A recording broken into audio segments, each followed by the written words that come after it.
오늘은 어버이 주일입니다. 어버이 주일. 우리를 낳고 기르고 오늘까지 성장할 수 있게 물심양면으로 도와주신 우리 어머니, 아버지, 이외에도 고모, 이모들 참 감사합니다. 그분들이 아니면 우리는 절대로 살 수가 없었을 것입니다. 부모님은 항상 언제 어디에서 생각하더라도 참 감사뿐입니다. 시중에 오래됐지만 자녀 교육에 대해서 이런 말을 합니다. 자식을 잘 키우려면 할아버지의 재력, 엄마의 정보력, 아버지의 무관심. 아버지가 세상에서 일을 열심히 하다 보니까 자녀에 대해서 무관심한 것을 빗대어서 말하는 겁니다. 제가 지난 화요일 날 서울이나 전국에서 비가 많이 왔는데 동기들 모임이 있어서 경북 문경에 갔습니다. 상당히 높은 곳이죠. 동기들이 모였는데 제가 깜짝 놀라운 이야기를 들었어요. 무슨 이야기냐면 우리 동기 목사님이 시골에 문경의 한 6만 인구가 있는데 거기서도 또 들어가 시골의 시골이죠. 그 교회를 몇 년 전에 청를 받아서 갔죠. 거의 사람들이 없습니다. 자, 그런데 자기 아버지가, 자기 어머님은 오래전에 타계하셨고 자기 아버지가 혼자 계시는데 매주 토요일 날 인천에서 버스를 타고 동서울역에서 버스 타고 문경까지 2시간 한 20분, 그리고 주일날 예배를 드리고 일부 예배 드리고 또 월요일날 인천으로 돌아오신다. 이야, 자기 아버지가 그 자리를 채워주는 거야. 목회에 보면 몇백 명, 몇천 명 있을 때는 한두 명이 별로 사람에 대한 인식이 없지만 몇 명 앉아 있는데 자기 아버지가 매주 그 자리에 앉아 있으니까 얼마나 감동스럽겠어. 참 훌륭한 아버지다. 훌륭한 아버지다. 그래서 감동받았습니다. 이 시대에 그런 아버지도 계시는구나 하면서 참 가슴이 울컥하더라고요. 자, 오늘은 누가복음 15장의 말씀, 돌아온 탕자의 돌탕이라고 하는데 이 말씀을 가지고 아버지의 마음 이란 제목을 갖고 은혜를 받기를 원합니다. 자, 이 아버지에게는 2명의 아들이 있는데 첫째 아들은 아주 착해. 아버지 말도 잘 듣고 시킨 대로 잘하고 속도 안 새기고 술 담배도 안 하고 농사일을 열심히 하는 사람. 근데 반면에 둘째 아들은 깨가 많아서 아버지 품을 떠나면 내가 뭘 하겠다. 놀고 싶고 애인도 만나고 싶고 도시도 구경하고 싶고 내 인생 멋대로 하면 되겠다. 근데 문제는 아버지가 재산이 많았다는 거야. 아마 이 아들이 재산이 없었으면 갈 생각도 안 할 거야. 이렇게 분깃, 이 재산이 많은 게 문제예요. 요사이 부모가 돈이 없으면 몰라도 돈이 많으면 이상하게 반드시 그 자녀들 사이의 관계가 안 좋아져요. 물질의 축복이 부모와 자녀 또 자녀 간에 반드시 균열을 가져와요. 이게 참 비극이더라고요. 그래서 제가 생각할 때 우리가 삼성이 있지 않습니까? 삼성은 부모님들이 살아있을 때, 부모가 살아있을 때 딱 구획을 나눠줘요. 첫째 아들은 능력이 없으니까 조금 해라. 둘째 아들은 요거 해라. 그러나 셋째 이건희 아들이 똑똑했거든. 그러니까 너는 나를 통해서 대를 물려주는 거야. 삼성이 잘 돼 있잖아요. 구획 정리가 철저한 겁니다. 반면에 우리가 아는 현대 그룹, 엄청난 그룹이죠. 지금 현대가 해외에서 벌어들이는 돈이 삼성을 넘나요. 정주영 씨는 그걸 잘 못했던 것 같아. 그러니까 흔히 말하는 왕자의 난이 벌어져가지고 자식들끼리 누가 뭐 중공업 하겠다, 제철하겠다 해가지고 차 하겠다 해가지고 엄청난 다툼이 벌어집니다. 자, 그래서 이 누가복음 15장을 통해서 세 가지 교훈을 받기를 원합니다. 첫 번째, 아들의 요청을 들어주는 아버지. 아들의 요청을 들어주는 아버지. 거기 12절 보면 누가복음 15장 12절 보시기 바랍니다. 그 둘째가 아버지께 말하여 아버지여 재산 중에서 내게 돌아올 분깃을 내게 주소서 하는지라. 보십시오. 아버지는 인생의 연장자입니다. 그리고 둘째 아들을 누구보다도 잘한다는 거예요. 그래서 아버지 마음엔 너가 뭐 10억을 주든 100억을 주든 나가면 반드시 못 되는 걸 알았어. 그럼에도 불구하고 아버지는 그래 너 마음대로 해보라고 재산을 끼주는 거야. 뭐 부동산 몇 개 있는 하나 아파트 하나 줬을 거야. 수십억 줬을 거야.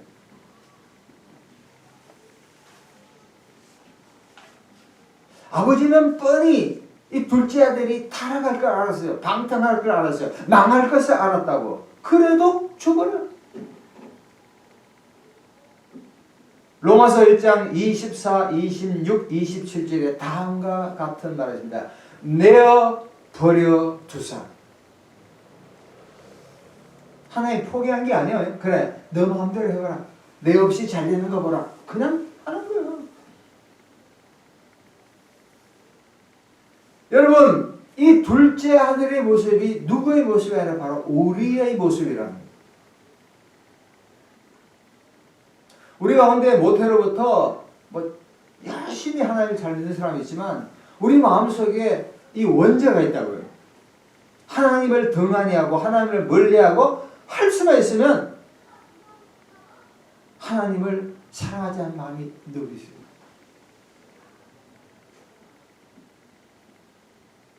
로마서 7장에 보면은 사도 바울이 거기에 대해서 탄식합니다. 하나님, 내 한쪽 마음에는 하나님을 사랑하고 하나님을 의지하고 하나님을 막 뜨겁게 섞이는 마음이 있다고. 반면에 자기 안에 욕심 이로 인해 가지고 하나님을 멀리하는 그런 마음들이 많이 있습니다. 저는 이 말씀을 생각하면서 우리 조국을 생각해 봅니다. 지금 20년, 30년 전만 하더라도 사람들이 뭐 빵 때문에 온 것이 아니라 무언가를 위해서 교회를 찾아오고 하나님을 의지하고 하나님을 바라보는 것이 너무너무 많았어요. 우리가 살던 여기에 한 4년 전에 여기서 개척해서 내려가서 아주 목회를 잘 하시는 목사님 두 분이 여기 오셨더라고요. 왜 왔나니까 옛날 생각이 나는데 여러분 보세요. 여기서 2명의 자녀를 키웠는데 한 5분의 1 정도를 잘라서 이쪽에서 주무시고 숙식을 하셨다. 어떻게 부흥되었으니까 그때는 사람들이 막 찾아왔대요. 반면에 저희도 미숙하지만 지금은 찾아가도 얼똥말똥. 제가 다음 주 그 카자흐스탄에 사역을 목사님들 사역하러 가는데 어떻게 딱 보다 보니까 어젯밤에 인천공항이 주말 되면 사람들로 붐벼가지고 지금은 2시간 3시간 전 아니면 안 된대요. 저희 딸도 작년인가 와서 공항에 저녁 시간이니까 특별히 저녁에 이제 타면서 가는 거야. 그러면 그 다음날 볼 수 있잖아. 완전 만에. 그러니까 막 줄을 서는데 30분, 1시간을 줄을 서는 거야. 왜? 돈이 많으니까. 그게 또 나쁜 건 아니야. 아는 사람들 보면 전 세계에 막 여행은 많아. 마치 일본 사람들이 30년, 40년에 했던 걸 우리가 해. 여행도 많이 봐야 돼. 그러나 거룩한 성일에 어디 우리가 뭐 해야 합니까? 주일날은 예배 드려야 할 줄로 믿습니다. 그러니까 30년 전에는 배가 고파서 해보자 해가 교회를 막 사람들이 몰려왔는데 이제는 덩따지고 배부르니까 사람들이 교회를 멀리하고 하나님을 멀리하는 이 인간의 본래 자기 만족이 꿈틀꿈틀대는. 그래서 전번에 우리 목사님들 만날 때 이런 이야기를 했습니다. 물질적인 축복이 반드시 영적인 축복이 아니다. 이거라. 그러니까 때로는 우리 안에 우리 삶 가운데 고난이 닥쳐 질병이 닥치고 자식이 문제를 일으키고 뭐 여러 가지가 문제가 있잖아요. 그게 어떻게 보면은 변장된 축복인 줄로 믿습니다. 네, 믿어야 돼요. 뭐 어떤 사람은 이런 이야기가 내가 기도하면 다 되고 내 자식이 잘 되고 이러면 기도가 안 나온다니까요. 안 나와.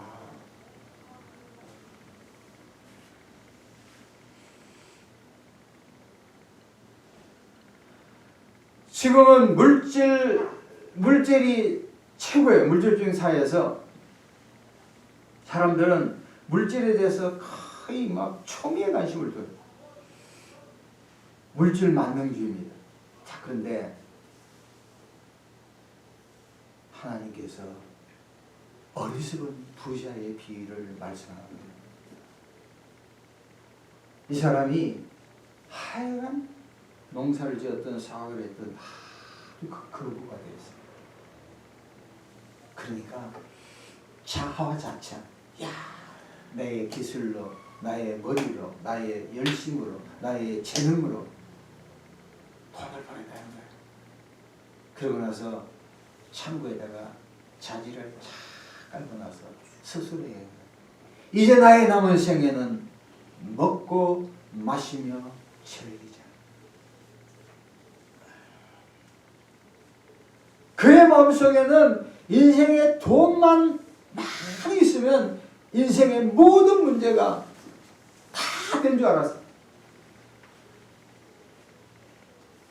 그때 그 밤에 하나님은 그의 꿈에 나타나서 다음 같은 말을 무슨 말 하는 줄 아세요? 잘했다. 천만만. 어리석은 자여. 쉽게 말하면 멍청한 놈이라는 거야. 야, 너가 물질만 가지면 인생의 모든 문제를 해결할 수 있어? 아니라.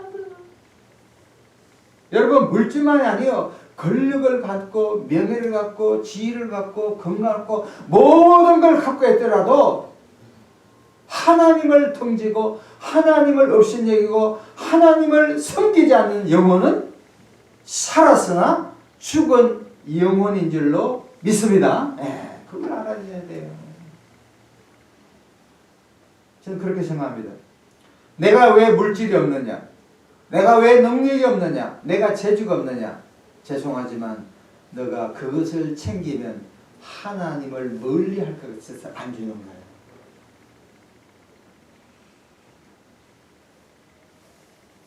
두 번째는 아버지의 마음. 두 번째는 아들을 용서하시는 아버지.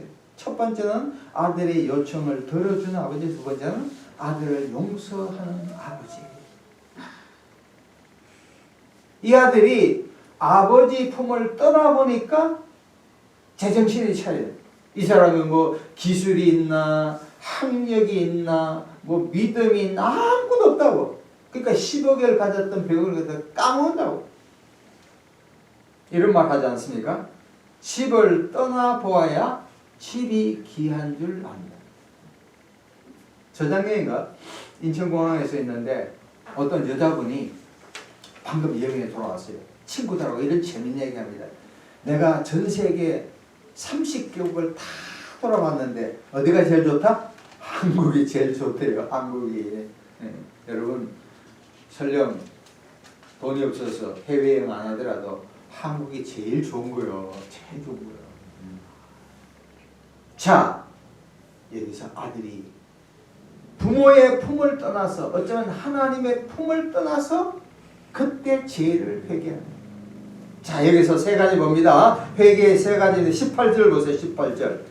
누가복음 15장 18절 같이 읽읍시다. 내가 일어나 아버지께 가서 이르기를 아버지 내가 하늘과 아버지께 죄를 졌습니다. 첫 번째 지적인 회개, 지적인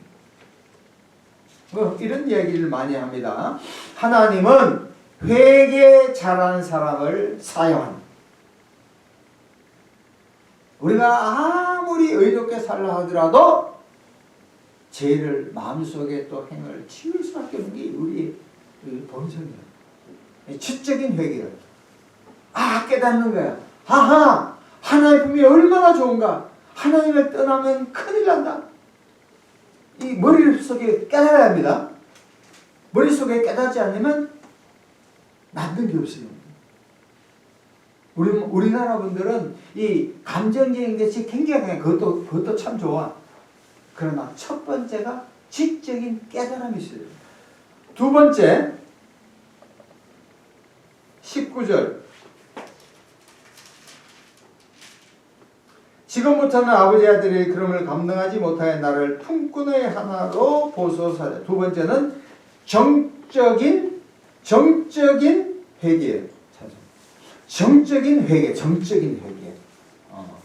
지적인 회개. 두 번째는 정적인 회개. 그러니까 마음속에 깨닫는 거예요. 첫 번째는 지적, 두 번째는 정적인 회개. 마지막 세 번째가 20절입니다. 이에 일어나서 요것은 의지적인 회개. 자, 우리가 회개를 하는 데 있어서 세 가지 중요한 것을 배울 수가 있습니다. 첫 번째는 지적으로 깨달아야 돼요. 머릿속에 아하, 내가 하나님 앞에 잘못했구나. 두 번째는 마음, 가슴속에 잘못한 것을 느껴야 돼요. 마지막 세 번째는 실제로 그렇게 하지 말아야 돼요. 우리 자녀들을 교육할 때 직장에서 후배들을 이렇게 교육시킬 때 이 세 가지가 참 들어가야 돼요. 지적으로 깨달으면 안 되고 지적으로 깨닫고 가슴으로 느끼고 더 나아가서 실제로 행동을 하지 않아야 돼. 이게 세 가지 회개의 요소입니다.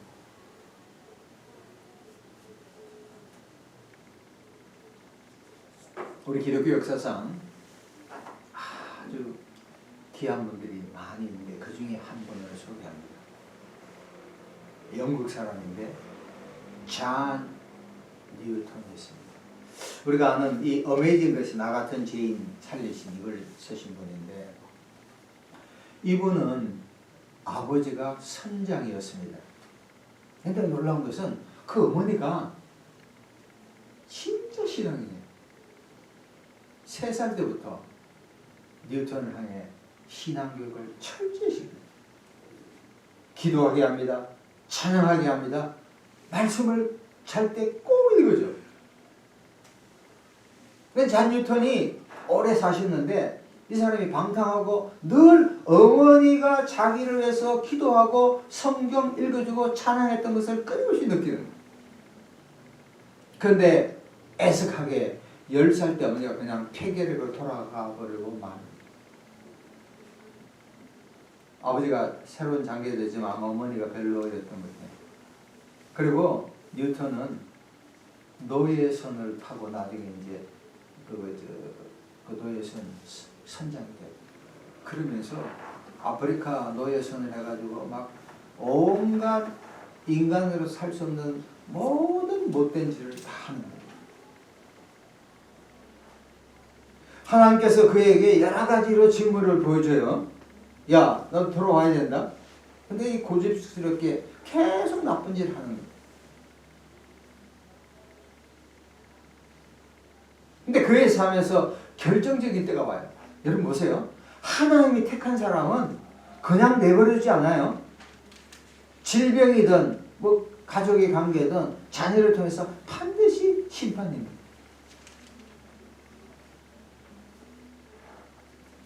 그가 결정적으로 돌아가게 된 계기는 있지만 그 전에 얼마 전에 토마스 아 캠퍼스의 그리스도를 본받아라는 아주 유명한 명제가 있습니다.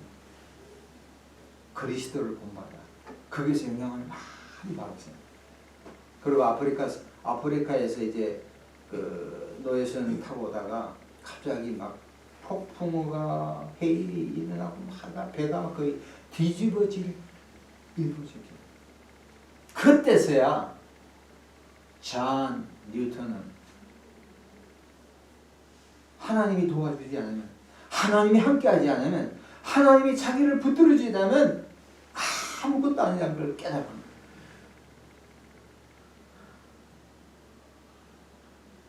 그러고 나서 이제 목회자의 길을 가는데 하루아침에 되지 않아서 몇 번 거부당하고 거의 나이 39세 나이에 목사로서 겨우 돼가지고 한 3, 40년을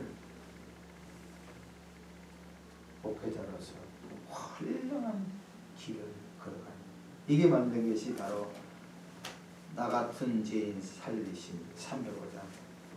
나 같은 죄인 살리신 주 은혜 놀라워 잃었던 생명 찾았고 광명을 얻었네.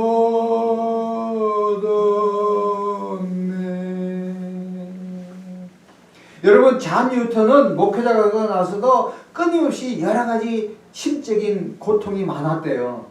그럴 때마다 자기 죽을 수밖에 없는 죄인,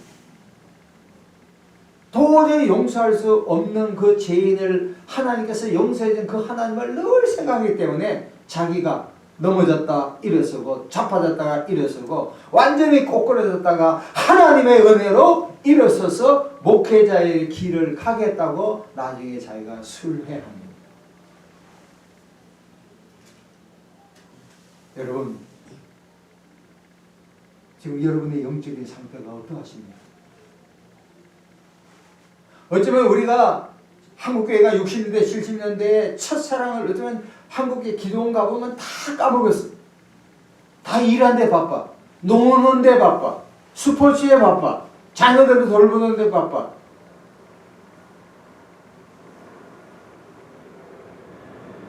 어쩌면 한국 사회가 또 지금 상당히 부유를 누리고 있지만 지금부터는 인구 감소, 매달 한국이 10,000명씩 인구가 줄어들어요. 1년 지나면 10만 명 내지 12만 명이 줄어버려요. 내년부터 한 20만 명이 줄어버려요. 인구가. 인구 감소가 가장 결정적인. 그리고 또 50대, 60대, 70대 나름대로 잘 믿지만 20대, 30대, 40대들은 하나님을 잘 믿지 않아요. 만일 이때 우리가 후손대로 해서 바로 영적인 줄기를 잡아주지 않으면 한국에는 매우 힘들 것이랍니다. 마지막으로 아들을 회복시키는 아버지, 아들의 요청을 들어주고 아들을 용서하고 회복시키는 아버지. 특별히 15장 22, 23절 보시기 바랍니다. 아버지는 종들에게 이르되 제일 좋은 옷을 내어다가 입히고 손에 가락지를 끼우고 발에 신을 신기라. 그리고 살찐 송아지를 끌어다 잡아라 우리가 먹고 즐기자. 아들을 회복시키는 아버지. 여러분, 여기에 아버지가 그 못된 아들, 방탕한 아들, 참 아주 못된 아들에게 혼냈다, 욕했다, 손찌검했다 했다면 한마디도 없어. 참 여기서 저는 이거 말씀을 주면서 우리가 교인들을 대하거나 우리 아들, 딸, 며느리 사위 있잖아요. 할 때 잘못했을 때, 왜냐? 잘못했으면 자기가 알아요. 다 알아. 5살만 돼도 안다니까. 근데 그걸 갖고 막 고춧가루 뿌리는데 소금 뿌리듯이 할 필요가 없어. 관계만 악화돼. 그렇다고 무조건 칭찬하는 건데, 여기 봐요. 한마디 잔소리 했거나 화를 냈거나 뭘 집어 던졌다는 영이 없잖아. 그저 내 아들아 돌아왔거나 너의 영혼이 돌아왔거나 재산 아무것도 아니야 또 벌면 돼 하고 아들을 감싸주고 포옹하시고 사랑으로 챙겨주신 줄로 믿습니다. 아멘? 이걸 배워야 돼요. 이거 배우셔야 돼요. 마치 우리 교인도 지금 감옥에 있는 분들 계시거든. 다시 온다면 너가 왜 그렇게 했냐 이렇게 안 돼. 그냥 가슴 알고 물어주면 그 사람이 또 안 들어갈 확률이 많지. 그래 또 들어가겠지만 근데 왜 그랬냐 우리가 그렇게 잘해주고 어떻게 해주고 아유 그 이야기는 안 된다. 여러분 예수님의 수제자 베드로 아시잖아요. 베드로가 예수님이 잡히시던 밤에 무려 3번이나 나는 모른다 그랬어요.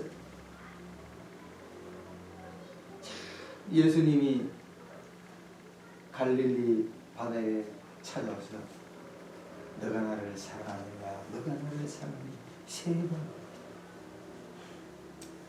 위대한 사랑의 보복이에요. 내가 사랑해. 그래. 이걸 통해서 베드로는 자기가 로마의 십자가에 거꾸로 달리는 그 순간까지 자기가 예수님을 배반했다는 그 죄책감을 인해가 평생 예수를 떠나지 아니하고 순교할 수 있는 위대한 사도가 되었던 줄로 믿습니다. 예, 이게 위대한 거야, 위대한 거야. 이게 그리스도의 사랑이야. 희생 없이 조건 없이 무조건 드리는 거예요.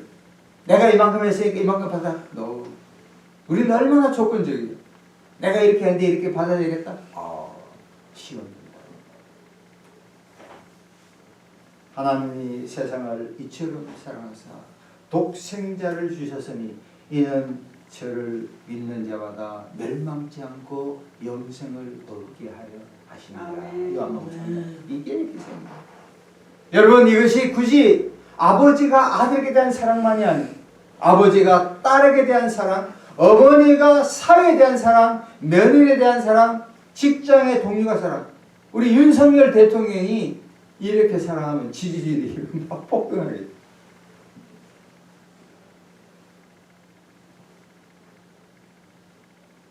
말씀을 맺습니다. 우리가 어떠한 자리에 어떠한 처지에 있더라도 우리의 삶이 어렵다 하더라도 과거는 다 지나갔습니다. 지금부터 다시금 하나님을 찾고 하나님을 의지하고 하나님을 바라보면 하나님께서 새롭게 변화시켜주는 역사가 오늘 이 시간 일어날 줄로 믿습니다. 다 같이 한번 경건하게 고개 숙여 기도합시다. 하나님, 내가 하나님을 떠난 마음이 있었으면 다시 한번 회개하기를 원합니다. 하나님, 내가 진짜 지적, 정적, 의적으로 회개합니다. 주님, 저를 받아 주시옵소서. 기도하겠습니다. 하나님 아버지, 저희들이 하나님을 멀리 떠나 있을 때가 참으로 많이 있습니다. 어쩌면 교회 나와도 마음은 세상에 가 있고 걱정, 근심으로 있을 때가 너무너무 많이 있습니다. 아버지, 우리의 잘못을